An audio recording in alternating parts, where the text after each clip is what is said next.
แดดอยู่ดีๆพี่น้องฝนเข้ามาเสาร์วันใหม่อยู่ที่หน้าแจงวันนี้แผนของพวกเราว่าจะไปมอบอุปกรณ์กีฬาให้กับโรงเรียนมัธยมหน้าแจงแต่ว่าฝนตกพี่น้องจักสิออกจากหมู่บ้านนี้ได้หรือบ่เนาะเพราะว่าหมู่บ้านนี้ภูเขาอ้อมรอบเบิดพวกเราสิออกไปนี่ต้องได้ผ่านภูฝนตกไม่ๆไปสิบ่ฮู้ว่าสิไปได้หรือบ่เนาะบรรยากาศก็หลังฝนตกเนาะระหว่างฝนตกนี่ก็อากาศรู้สึกดีแฮงเนาะพี่น้องเนาะก็ทักทายสบายดีกับตอนช่วงยามเช้าๆอยู่ที่บ้านนาแจงเมืองไสยามพรแขวงบุรีคำไซเนาะกับบรรยากาศฝนตกพี่น้องอยู่ดีๆฝนก็ตกมาได้จังใดเนาะฟ้าฝนนี่มาได้จังใดน่าจะฝนตามก้อนเมฆเนาะนี่เริ่มแจ้งละเริ่มแจ้งออกละแต่ทางนั้นนี่ยังหนักเลยมืดตึ๊บรอติดตามเบิ่งพี่น้องมื้อนี้นี่สิได้กิจกรรมหลายน้อยสำหรับยังบ่ฮู้เลยเพราะว่าฟ้าฝนก็มาแบบนี้นี่ก็ยุ่งยากสมควรอยู่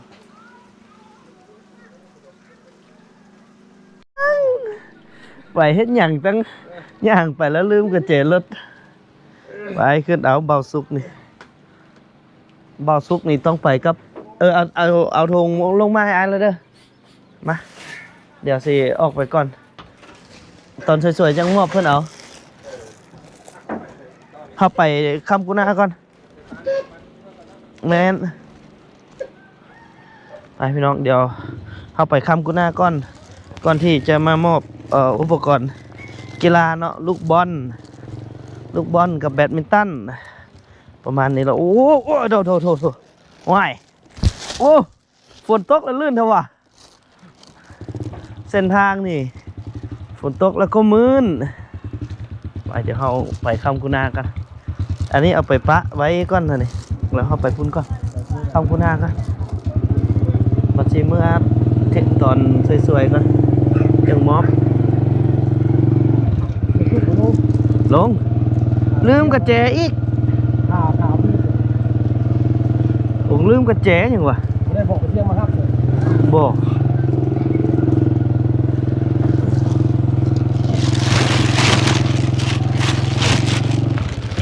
บ่มีฮอตเดินเนาะของเฮียนนี่ก็ได้พุ่นบอกบ่อนเตบานอยู่ลุ่มพุ่นเป็นตามื่นเถอะวะตามื่นคักแท้ฝนตกใหม่นะนี่อุ๊กเลยแท้ยางรถอายมันแห้งยางร่อนยางนี่เกิดยางรถธรรมดาหาฝนมันนี่เนาะผู้ดีขี้ฝุ่นเนาะผู้ดีขี้ฝุ่นเบิด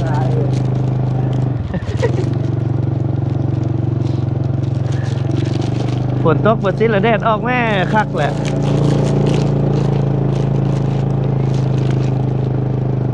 บรรยากาศได้เรื่องอยู่พี่น้องเลยหลังจากฝนตกไม่ฝนตกเศร้าไม่มาซิกะบรรยากาศดีเลยจะได้หาเบิ่งกระติบเข่าเมืองกันติบเข่าขาดละ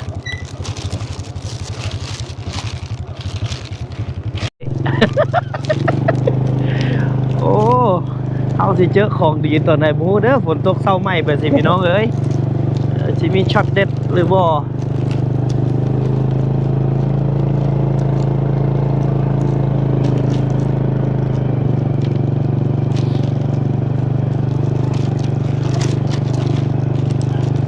มันร่มน้ำพูดยางวะยังไปเลยบ่อันนั้นดอกไปเลยไปหาเขาอยู่หันเลยบ่ยากดอก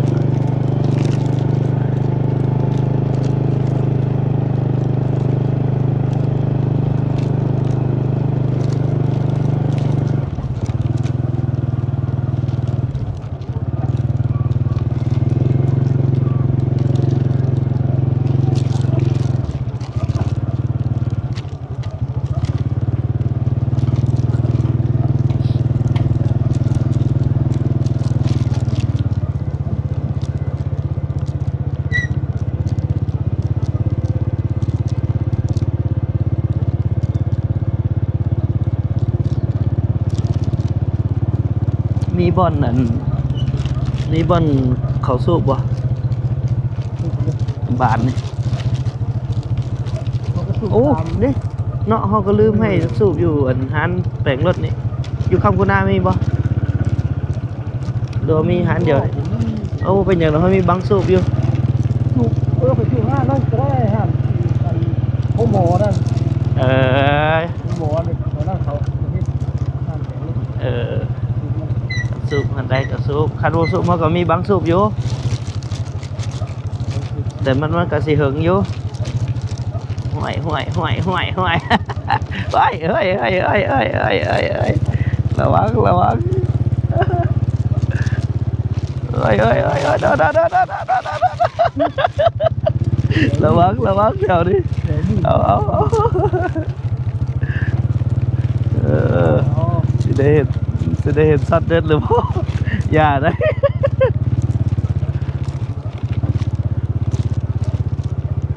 ไม่เอา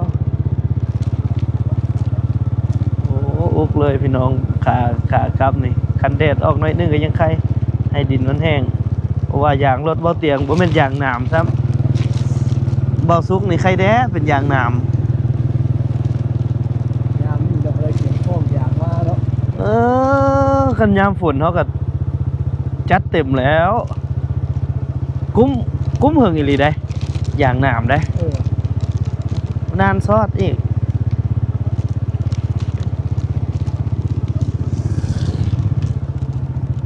เขากระโบเฮ็ดลมให้เขาเบิ่งแน่เนาะ สวนทางมาแล้วลมให้เขาเบิ่งแด้หน่อยหนึง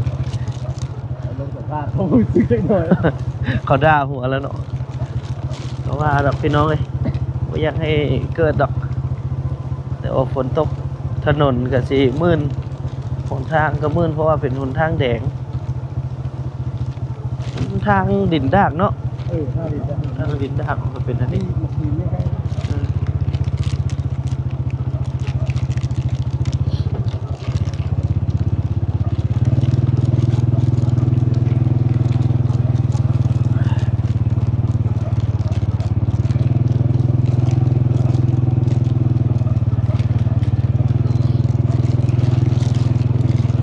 เจียวอยู่ได้พี่น้องนี่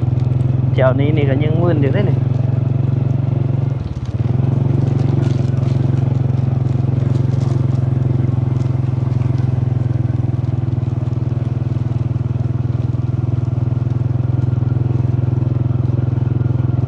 กิจกรรมพวกเราในครั้งนี้ก็ต้องขอบพระคุณทางผู้ใหญ่จากเชียงรายเนาะที่เพิ่นได้สนับสนุนอุปกรณ์กีฬาดังกล่าวมาเนาะพี่น้องเนาะก็เพิ่นก็ให้มาหลายหน่วยแล้วแหละแต่ว่าวิแบ่งไปหลายบ่อนหลายที่เนาะว้ายอ๋อ เกือบแล้ว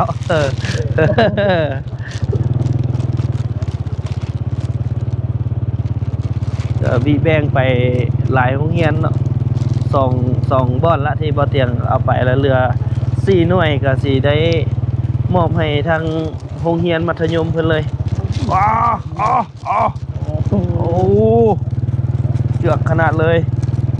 ว้ายจังเลยออกมาเดี๋ยวก่อนแดดออกนี่เฮาสิได้ลองขี้ตมก่อนบ่นี่เฮาสิบ่ได้ลองขี้ตมก่อนบ่นี่เบาจังได๋ก็อย่าพลาดเสียชื่อเจ้าถิ่นเด้ เจ้าถิ่นครับเองเลยนี่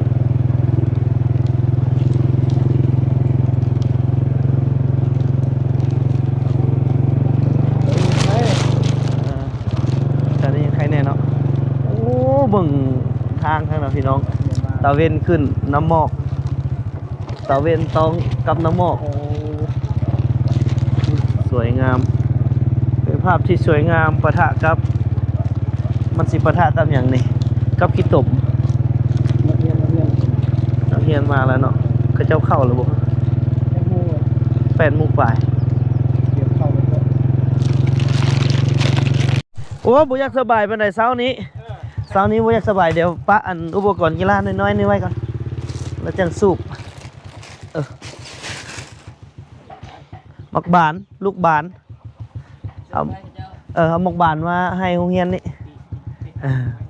สบายดี พอดีมีบาน4หน่วย เดี๋ยวจังหน่อยจะขึ้นไปมอบ โดย บักบานกับอันน่ะแบดมินตัน โดย แบดมินตันหลายคู่อยู่ดอกแบดมินตันเสียดายแต่บ่มี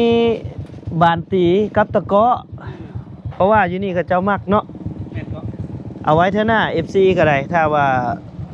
ได้เจ้าคันว่าได้มอบก็จะมีบานส่งเนาะเขาเจ้ามักตีแล้วก็ตะเกาะเนาะเขาเจ้ามักเตะมักตีแต่ว่างวดนี้ก็มีผู้ใหญ่ใจดีจากเชียงรายเพิ่นก็มอบลูกบานเนาะบานนี้หน่วย500 บาทผู้ใด ว่า บานตัวนี้น่ะมันเป็น เป็นบาทไทยครับแท้ แม่นบานไทยเดี๋ยวเอาออกเบิ่งไปของแท้ แท้เลย เนี่ยนะ เอาไว้รถเลยครับรถติดตารถติดตาโอ้นะรถคือซักมันดี มันแพรมันต่างกัน โจทย์อยู่ บาเต้ว่าแต่ดิ หน่วยละ500พุ่นล่ะ บาเต้ได้เนาะ แม่นบานเตะ คาร์ทุ่งบาทกินเลยตายเตะส่งบ้านเลยมีซอสลูก อันนี้สิครับก็เนาะเต้เบียนโซเนาะนักเลย นั เนาะ กเด้เป็นบ้านรู้ๆเบาๆอยู่ 500หน่วยหนึง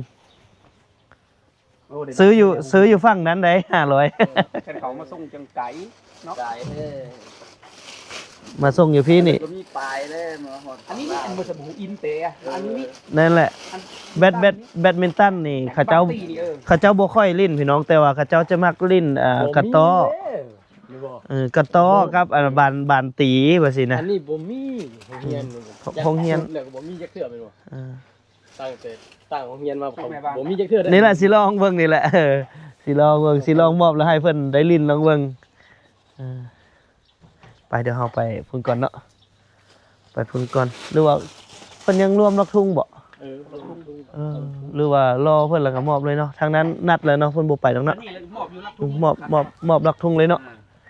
ไปซะเฮาสูบไปเฮาสูบเลยไปเฮาเอาสูบนี่สูบเลยก็ได้นี่มันมีสูบอยู่ใส่ รับทุ่งเลย แม่นละมอบเลยซะ4หน่วยก็โอเคแล้วแหละ บ่มีจักเทื่อตัวนี้ อันคือเด็ก เดี๋ยวสิไปถามมึงเดี๋ยวสิไปถามมึงเพื่อน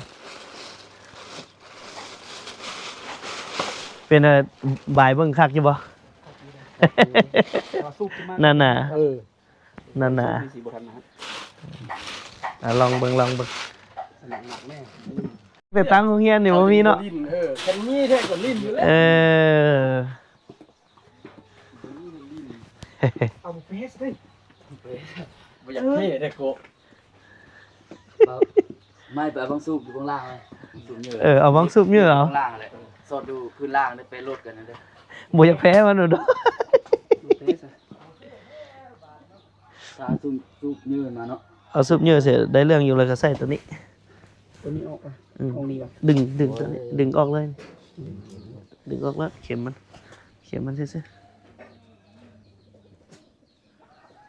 แม่นสมค บอก วรอ ตัว ยู่ นี้ เด้อ ห้ามตัวนี้ก็ได้บ่ได้ป่ะ ก็ได้ ได้ก็นี่แหละหันตัวนี้แล้วไปหันซะตัวหัน ถอดออกก็ได้เอากระซุบใส่เอา มือเดินตกการเลยไม่ตา นี่บังซุบเยอะนี่ เออแควกราฟเลยนะโอ้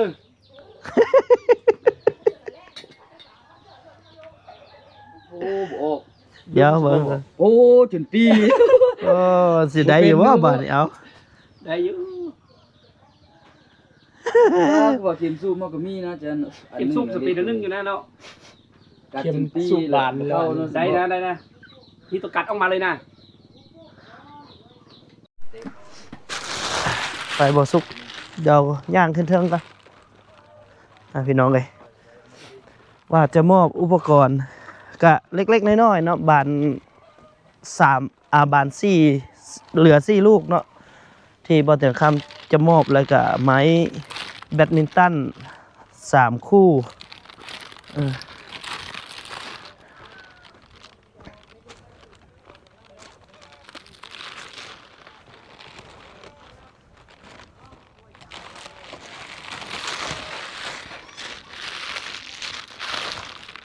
นี่จะมีโกนนี่เนาะพี่น้องโกนตัวนี้แหละถ้า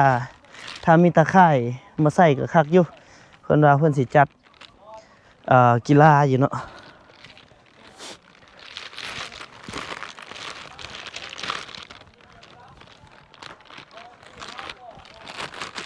เดินโรงเรียนมันค่อนข้างแคบเพราะว่ามันเป็นภูเขามีบ่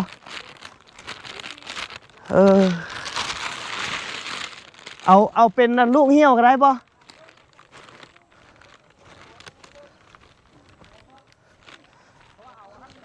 เอาขึ้นมาเลยซะมันกระเทินเลยเด้มันหักล่ะแล้วอันไปสูบเอาให้อาจารย์สูบเอาเนาะให้อาจารย์สูบเอาซะให้อาจารย์สูบเอาบอกเขาจะเอาขึ้นมาเลยสบายดีโอ้ยเอามาเทื่อน้อยเอาเด้อ แข็งแห้งเขาได้ตีอยู่บ่ดอกปีใกล้นี่เคยตีอยู่บ่ยังบ่ทันได้มีเถอะเนาะเลยไว้โอกาสหน้าจังหาบานตีกับตะก้ออันนี้นี่ลองเบิ่งดูดอกนี้บ่แม่นดอกปีกได้ดอกอันย่างเลยบ่ ดอกยางเลย แกะทางนี้นี่เป็นใครก็ออกกำลังกายแรงเนาะจัดเบิ่งมือแรงมันสิบ่มันสิบ่หล่นเข้าซิงแม่เห็นแต่ว่าเล่นดอกอันนี้เนาะแม่ดอกได้อยู่ฮะคนก็ดอกอันเป็นปีกนะเนาะทนก็ว่าแต่ว่าสามคู่หรือ3คู่ปั่นหลายบอนของแท้ ปั่นหลายบอนเอาเข้ากันเลยแหละมือตีในหัวตัวเองบ่ลองเนาะได้เรื่องอยู่ถ้าเป็นดอกตัวนี้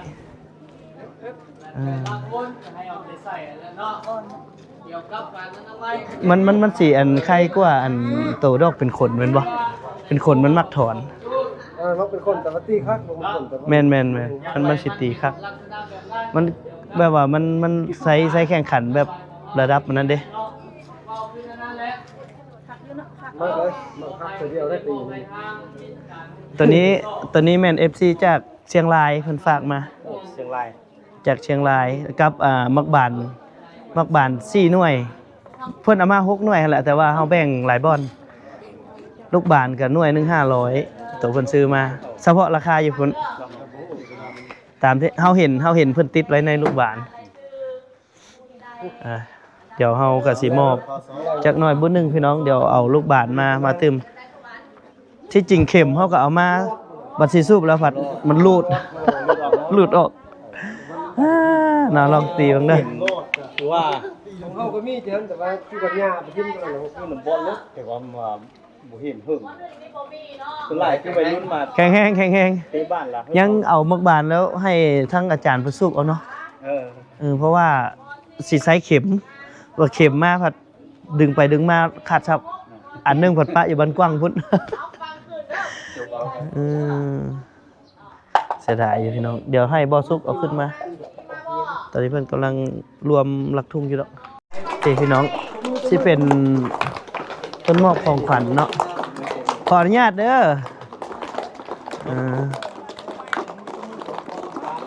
เดี๋ยวถ่ายรูปให้เด้ออันนี้อันรางวัลอย่างก็นักเรียนเก่งเนาะโอเคเด้อ1ยิ้มเด้อ2 3อีก3 2 1โอเคอันนี้มอย่างอันนี้ม4บ่ม3ม4เนาะ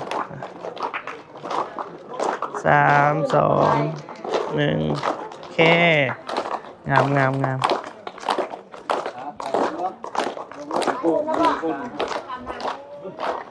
มาพอดีมีตากล้องมีตากล้องพิเศษมามื้อนี้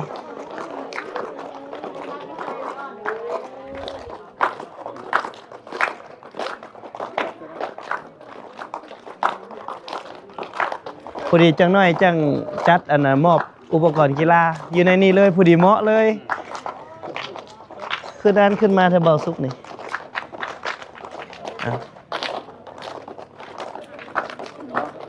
มือมองนะบ่ต้องอาย อีกเด้ออีกละเดี๋ยวเอาก่อนบ่ต้องอายอุ้ยอายเลย3 2 1โอเคอันนี้น้องๆนักเรียนจนเบิดเลยเนาะทางนักเรียนเก่ง รางวัลเนาะชื่อในอันดับของห้องเนาะ โอ้เพิ่นมอบรางวัลนักเรียนเก่ง ต่อไปเนาะอาจารย์สิอ่านรายชื่อผู้ที่ได้อันดับที่หนึ่งเนาะ โอ้ มันงาม แต่ เด้ ละห้องเนาะอยู่ในเดือนสองจะมีรายชื่อดังนี้ คลิปลงเลย ฟังเด้อมหนึ่งนางพาน อืม มสองนาง นักเรียนเก่งของห้อง มสามนางไมวันมสี่เท้าจันทร์มห้านางจันทีมหกมเจ็ดมีเนาะเอาฟังคืนแค่ที่สองเด้อนางเรียนที่ได้อันดับที่หนึ่งเนาะประจำเดือนสอง อืม มีรายชื่อดังนี้มหนึ่งนางคานมาบ่เอามาเลยเด้อหลังเด้อมสอง โอ้ผู้นี้บ่ได้ที่หนึ่งนี่ โอ้คือเก่งแท้ ม ยืนอยู่พุ่นลูกยืนอยู่กลางๆเลยเออ มสี่เท้าจันทร์มาบ่มห้านางจันดีมาบ่บ่มาเนาะที่ว่ามีอยู่สี่คนเนาะเพราะว่านักเรียนบ่มาแน่เนาะและต่อไปเนาะขอเชิญทางอำนวยการโรงเรียนนั้นก็คือท่านอาจารย์ใจบ่ ยับเข้าอีกลูกยับเข้าใกล้ๆกัน ออกมามอบรางวัล โอเค ให้นักเรียนผู้ที่ได้อันดับที่หนึ่งเนาะประจำเดือนสองขอเรียนเชิญเอาโต๊ะพร้อมกันเด้อ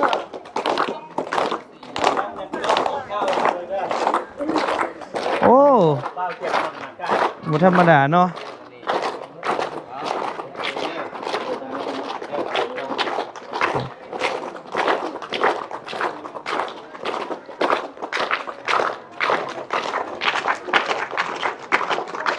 พร้อมกัน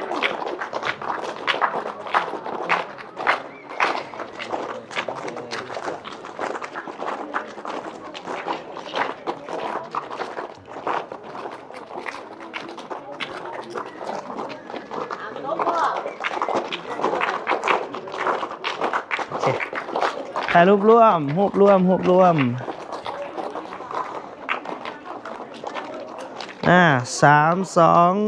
1โอเค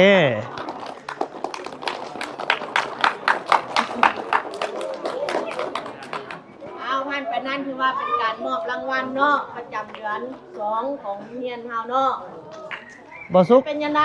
บ่สุก มหกมเจ็ดเดือนนี้คือว่าหายเบิดพยายามเด้อ เดี๋ยว เดือนสามนี้ เดี๋ยวเฮาสิมอบอัน พยายามให้ จานเดี๋ยวเฮาสิมอบอุปกรณ์ต่อเลยเด้อ เนาะบางหาขึ้นเบิดทุกคนเด้อเนาะให้ได้หลายกว่านี้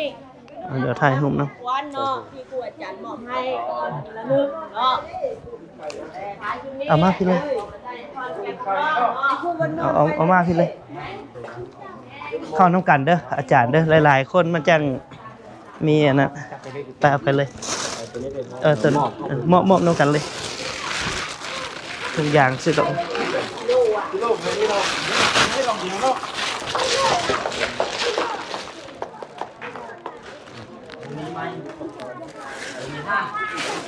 เดี๋ยวบ่เตียงข้ามหน้ากายเจ้า ต่อไปเนาะทางทีมงานเนาะทำนาคายเนาะมันมีของหวานเนาะหรือว่ามีอุปกรณ์ต่างๆเนาะมันเหมาะกับการเรียนของเราเนาะ เป่าได้บ่ คือขึ้นมาไวเลย มา4 หน่วยแล้วบ่ 4 เลยครับบูมี บ่มีอารมณ์อ่ะมาเลยทางอาจารย์นำมาหัวหน้ามาน้องพี่น้องเดี๋ยวบ่เตียงข้ามก็มีของขวัญเล็กๆน้อยๆเนาะที่จะมามอบเอามายืนอยู่นี่มาจับให้หน่อยมาจับให้หน่อยเดี๋ยวเว้าก่อนเว้าแล้วจังหวะเรามีของขวัญรางวัลมามอบให้น้องๆเนาะก็บ่ฮู้ว่าน้องๆนี่มีอุปกรณ์กีฬาเล่นครบหรือบ่ทางอาจารย์เพิ่นว่าจังได๋มียังในขาดเขินอยู่ใน ก่อนกีฬาได้เฮาอันจะผ่านมาก็มีอยู่จำนวนหนึงแต่ว่ามันก็บ่เพียงพอตามความต้องการของนักเรียน เนาะ เพราะว่านักเรียนก็จำนวนหลาย อ่า ลงมาเรียนอยู่ในห้องเรียนนั่นก็บ้านก็มี บางบาทก็มี 2-3 หน่วยก็ อืม บ่เพียงพอกับจำนวนนักเรียน อืม เอาลงมาให้เป็นลินกีฬา อืม โดยเฉพาะแม่นทั้งวิชาพละเอาลงมาก็บ่เพียงพอแล้วกันเราลำแล้วตามความต้องการของนักเรียนหั่นเป็นต้นแม่นอุปกรณ์กีฬาประเภทบานเตะบานโซ่งแล้วก็กระตอหั่นยังบ่ทันเพียงพอเว้ารวมแล้วหมดโรงเรียนก็เพิ่นสนองให้ก็ทางเมืองบางเทื่อก็ภาคส่วนอื่นเขามาสนับสนุนก็มีอยู่ 3-4 หน่วย อืม ลินไปก็เดินโรงเรียนเฮาก็บ่ทันเหมาะสมเด้บางเทื่อมันก็ ถึก มีการเสียหายซอดหัวไปก็ลินบ่ได้ก็จำนวนหนึงก็ปัจจุบันก็ยังอีกประมาณหน่วย2-3 หน่วยนี่แหละที่สามารถลินได้ แสดงว่ามาถึกเป้าอยู่นี่เนาะ แล้ว เดี๋ยวถามน้องๆว่าเคยเล่นอันนี้บ่บ่เคยเนาะอยากเล่นบ่เออเดี๋ยวมื้อนี้ก็พิเศษพี่น้องคือมีแบดมินตันเนาะจาก FC ทางเชียงรายที่เพิ่นสนับสนุนมาเนาะแล้วก็มักบานเตะก็สนับสนุนมาแต่ยังเพิ่นบ่งวดนี้เพิ่นบ่ได้สนองกระต้อกับบานส่งเนาะเอาไว้โอกาสหน้าถ้าบ่ถึงคำมีโอกาสได้มาหรือว่ามี FC ส่งมาให้เพิ่นก็สินำมามอบให้เนาะก็เป็นครั้งแรกเลยนี่ที่ได้แบดมินตันมาตีเนาะก็ถือว่าเป็นครั้งแรกโอ้ตื่นเต้นนะบัดนี้เนาะอยากอายได้บัดนี้อย่าเบิ่งหลายเด้อบ่เตียงคำอายเด้หลายคนเบิ่งนอกจากเดี๋ยวมื้อนี้เนาะก็เป็นมื้องามยามดีเนาะที่ได้เห็นน้องๆมื้อนี้นี่ก็พิเศษคือเป็นวันจันทร์เนาะแล้วก็เพิ่นรวมรักทุ่งแล้วก็ได้มอบของขวัญรางวัลให้กับนักเรียนดีเด่นนักเรียนที่ตั้งใจเรียนเก่งเนาะก็อยากให้น้องๆทุกคนแข่งขันกันเนาะเว้าบ่ได้เดือนหน้าถ้าบ่เตียงมานี่ถ้าได้เห็นได้พบผู้ใดเรียนเก่งอาจจะมีของขวัญตื้มกับครูอาจารย์เพิ่นอีกก็เป็นไปได้เนาะแต่ว่ามามื้อนี้นี่ก็กะเกียมเพียงแต่อุปกรณ์กีฬาจำนวนน้อยหนึงมาให้ทางโรงเรียนเพื่อส่งเสริมให้น้องๆนี่ได้เล่นกีฬากายกรรมเพื่อห่างไกลจากยาเสพติดเนาะแล้วก็เพื่อให้นำใช้เวลาว่างแล้วก็พัฒนาเทคนิคทางด้านกีฬานี่ไปแข่งขันกับโรงเรียนอื่นๆเนาะเพราะว่าโรงเรียนมัธยมนาแจงเนาะตัวนี้มัธยมนาแจงนี่เป็นโรงเรียนที่ค่อนข้างห่างไกลแล้วก็เส้นทางไปมานี่บ่สะดวกคันซั่นแล้วการช่วยเหลือก็อาจจะเข้าถึงยากสมควรเนาะมื้อนี้ก็เลยบ่เตียงคำก็ได้เห็นความจำเป็นก็เลยมีได้ถือโอกาสนี้ขออุปกรณ์กีฬาจากภาคส่วนที่เพิ่นอยากสนับสนุนอยู่แล้วแล้วก็นำมาใส่รถจักรมาได้ออกเดินทางมามื้อก่อนหั่น8 โมงเช้าอยู่บ้านบ่อเตียงมาฮอดพี5 โมงแลงเพื่อมามอบอุปกรณ์กีฬาให้น้องๆอยากให้น้องๆได้ฝึกได้ซ้อมเนาะอันนี้ก็ได้อันนี้ก็บ่อเตียงก็สิขอตั้งหน้า FC ที่อยู่เชียงรายมามอบอุปกรณ์กีฬาเหล่านี้ให้กับครูอาจารย์เลยเนาะมอบก่อนเนาะแล้วจังให้ครูให้อาจารย์เราเนาะเอาแบดมินตันแบดมินตันนี่เอานี่กับลูกมีลูกพร้อมเนาะถ่ายรูปได้เด้อ โรงเรียนเราเก็บภาพอย่างนี้ อันเนาะเดี๋ยวตัวนี้บัดนี้แล้วก็มักบานเนาะเก็บไว้ก่อนอาจารย์เอาไว้เลยลูกบานบ่ เก็บภาพอย่างนี้ ลูกบานนี่บ่ท่านได้สูบเด้อน้องๆเด้อเอาไปเป้าเอาเด้อเอาปากเป้าเอา ก็ต้องขอโทษขออภัยน้องละลายเข็มซื้อมากับเฮียอามอมเลยถ่ายรูปนะ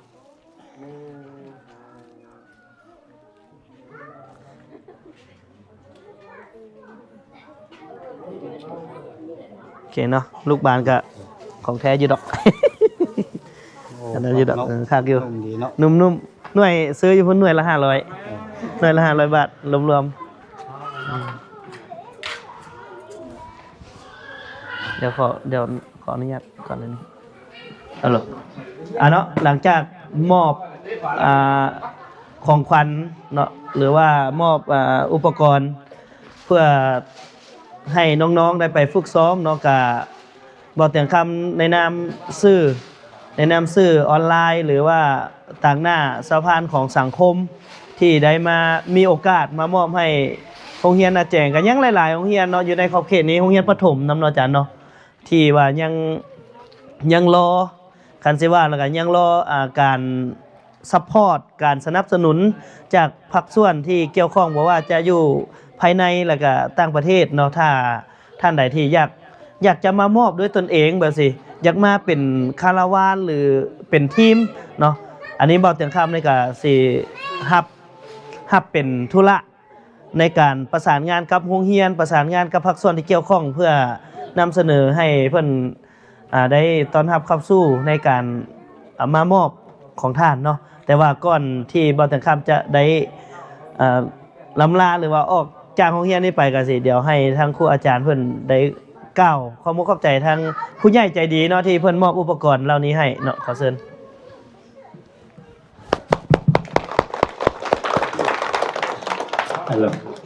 เอาคันสั้นก็อีกทีนึงเนาะข้าพเจ้าในนามทางนายโรงเรียนก็ขอแสดงความขอบใจนำบาดอย่างคำนักกายก็ซั่นเนาะและก็ผู้ที่ให้สนับสนุนช่วยเหลือทางด้านอุปกรณ์กีฬาก็คือในครั้งนี้ฮะก็มีทางแบดมินตันเนาะแบดมินตันภาษาอังกฤษเขาเคยได้สอนอยู่แล้วว่าแม่นกีฬาอันใดกีฬาดอกปีกไก่เนาะและก็บานเตะจำนวนหนึ่งที่มามอบไปทางโรงเรียนเนาะทันสั้นข้าพเจ้าในนามต่างนายโรงเรียนก็ขอแสดงความขอบใจหลายๆเนาะที่ให้การสนับสนุนทางด้านอุปกรณ์กีฬาเพื่อประกอบเข้าในกีฬาก็คืออยู่ในโรงเรียนไทยเฮาหันบ่ทันเพียงพอเนาะเพิ่นก็ได้หาอุปกรณ์กีฬามาช่วยจำนวนหนึ่งก็สิได้นำใส่อุปกรณ์กีฬานี้เข้ามาในกิจกรรมเป็นต้นแม่นเกี่ยวกับกีฬาอยู่ในโรงเรียนก็คือเพิ่นเว้ากี้นี่แหละเนาะเพื่อเฮ็ดเป็นกระบวนการเพื่อให้มันห่างไกลจากยาเสพติดให้นักเรียนเฮาจำนวนหลายที่เขามาร่วมกีฬาของไทยเฮานี้ให้มันเกิดดอกออกผลและก็ให้เป็นกระบวนการฝึกฟื้นในทางโรงเรียนของไทยเฮาเนาะเพื่อให้ดุมั่นมาโรงเรียนซะอันสั้นอีกทีนึงต่างนายโรงเรียนขอใส่ให้พรให้ทางทานเตียงคำนักกายเนาะที่นำอุปกรณ์กีฬาจำนวนนี้มามอบไปทางโรงเรียนนั้นขอใส่ให้พรในเพิ่นพร้อมด้วยทีมงานจงมีสุขภาพเข้มแข็งแข็งแรงปราศจากโรคภัยไข้เจ็บต่างๆเฮ็ดธุรกิจก็ให้ร่ำลื่นให้ร่ำให้รวยและก็หวังว่าในต่อหน้าก็สิขอสนับสนุนน้ำจากเพิ่นอีกเทื่อนึงซั่นซะเนาะคิดว่าบ่หลายก็สิน้อยในต่อไปและข้าพเจ้าก็ขอนำเอาอุปกรณ์จำนวนนี้นำใช้เข้าในการเรียนการสอนโดยเฉพาะมันลงวิชาพละให้เกิดมากออกผลให้เป็นผลดีให้โรงเรียนเฮาดีขึ้นเรื่อยๆซั่นซะมาฮอดนี้ก็ขอแสดงความขอบใจหลายๆเนาะเอาขอบใจเอาคันซันเนาะบ่เตียงคำก็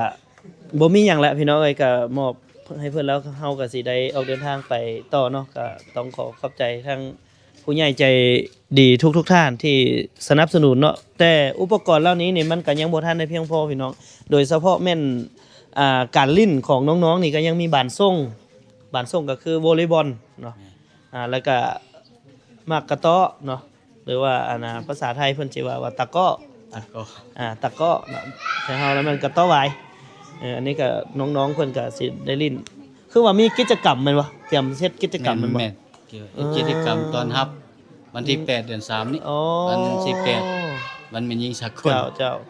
พอดีเลยเนาะแต่เสียดายงวดนี้หั่นยังบ่มีบานส่งกับกระต้อพี่น้องเอาไว้โอกาสหน้าเนาะก็ลมกับผู้ใหญ่เพิ่นอยู่ว่าปกติเด็กน้อยอยู่ทางอยู่ลาวส่วนใหญ่เลยก็แม่นจะมากระต้อกับบานตีแล้วก็บานเตะที่เพิ่นมักเล่นแต่อันแบดมินตันนี่ก็น้องๆก็สิแปลกใหม่ละเป็นกีฬาที่ยังบ่ทันได้เคยเล่นอยู่ในโรงเรียนก็สิสร้างใบหน้าอันใหม่ให้เพิ่นเนาะแล้วก็ความตื่นเต้นในการเล่นกีฬาเนาะเอ้าซันเลยเด้ออาจารย์เด้อขอบใจหลายเจ้าเอาอยู่ดีไม่แห้งเจ้าเจอหลายๆไปพี่น้องเดี๋ยววันนี้ออกไปก่อนดีใจบ่ ดีใจคือค่อยแท้ดีใจบ่กันอันนั้นล่ะบ่เอาขอให้น้องๆได้ลิ้นกีฬาพี่น้องเอ้ยเด้ออาจารย์เด้อขอบใจคือกันเจ้าไว้โอกาสหน้าถ้าได้ไปหาผู้ใหญ่ใจบุญใจดีเนาะหาผู้ใหญ่ใจดีบางครั้งอาจจะเพิ่นกำลังค้นคว้าหาคอมพิวเตอร์อยู่แต่ว่าสิได้หรือบ่ได้อันนี้ก็เว้าให้ฟังก่อนเนาะ นั่นแหละก็ถ้ามีเพิ่นให้ก็โอเคอยู่เฮาก็สิไปพยายามไปเอา